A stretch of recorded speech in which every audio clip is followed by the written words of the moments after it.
दोपहर के वक्त प्याज खाने से खून पतला हो जाता है। सर्दियों में हल्दी का ज़्यादा इस्तेमाल करो।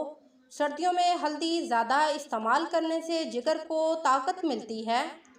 लीमू को काट कर इस पर चीनी डालें और इस लीमू के साथ अपने चेहरे का मसाज करें।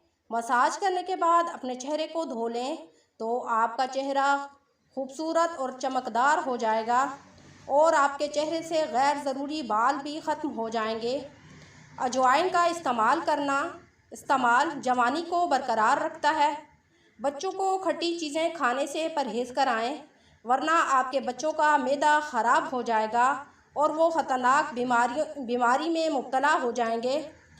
सुबह जब उठो तो निहार मुँह सबसे पहले मिसवाक करो। मिसवाक करना सुन्नत रसूल है और मिसवाक करने से आपके दांत मजबूत हो जाते हैं। आपके दांतों को कभी कीड़ा नहीं लगता। छोटे बच्चों को दही में केला मिलाकर खिलाया करें। इस खुराक से इनकी हड्डियां मजबूत होती हैं।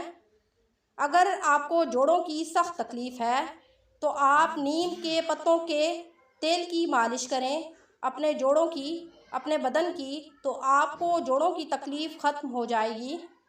खीरे का रोज़ाना इस्तेमाल आपको बहुत सारी बीमारियों से बचाएगा। अगर आपको मैदे का दर्द है या मैदे पर सूजन है तो आप ज़्यादा अंगूर खाएं, आपका मैदा बिल्कुल दुरुस्त हो जाएगा। गर्मियों में अगर आपके मैदे में गर्मी हो गई है तो लस्सी और गन्ने का रस इस्तेमाल करें, आपके मैदे की गर्मी ख़त्म हो जाएगी। अगर आपकी कोई जगह जल गई है तो आप जली हुई मुतासरा जगह पर अंडे की सफ़ेदी लगाएं तो आपकी मुतासरा जली हुई जगह फ़ौरन ठीक हो जाएगी। अगर लस्सी के साथ अपने बालों को धोएंगे तो आपके बाल मजबूत, लंबे, घने और चमकदार हो जाएंगे।